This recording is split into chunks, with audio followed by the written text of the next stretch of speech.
When managing a cyber attack, the old adage is true. If you fail to plan, you're planning to fail.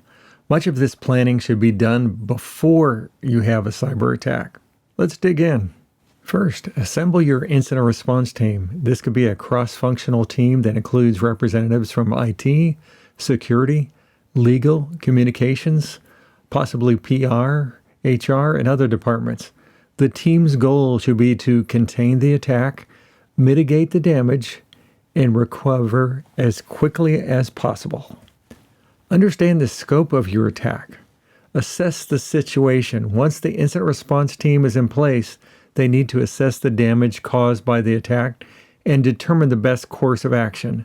This may involve taking systems offline, quarantining computer systems and networks, and possibly working with law enforcement to investigate the attack.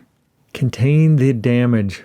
Once you've assessed the situation, you need to take steps to mitigate the damage caused by the attack. This may involve restoring data from backups, patching vulnerabilities in your systems, or implementing new security controls. Next, notify affected parties.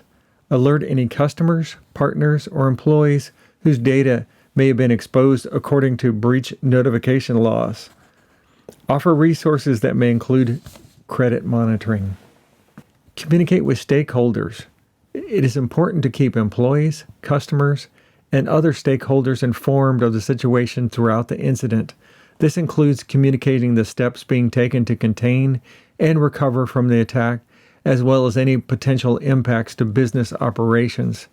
In addition, once details are collected, notify any and all regulatory bodies as required by law. Report on the breach as accurately as possible. Remember, failing to do so can result in fines and other penalties. Attempting to cover up an incident may result in fraudulent criminal charges, as well as denial of any cyber insurance claims. Incident review and strengthen security. Learn from the experience. Once the attack has been resolved, it is important to learn from the experience and make improvements to your security posture. This may involve reviewing your incident response plan, conducting additional security training for employees, or investing in new security technologies. If possible, attempt to discover exactly how your systems were compromised so you can make the appropriate changes to protect yourself from the same malware or cyber attacks in the future. Additional tips for CEOs and leaders. Stay calm and focused. It's important to stay calm and focused during a cyber attack. This can be a stressful time, but it's important so you can make sound decisions. Trust your team. You've assembled a team of experts to help you respond to the attack. Trust them and empower them to do their jobs and follow their guidance. Be transparent. Be transparent with your employees, customers, and other stakeholders about what happened and what steps you're taking to address this situation. So learn from the experience. Once the attack has been resolved, take time to learn from the experience and make the appropriate improvements to your security posture. By following these tips, CEOs can help their companies minimize the damage caused by a cyber attack and recover as quickly as possible.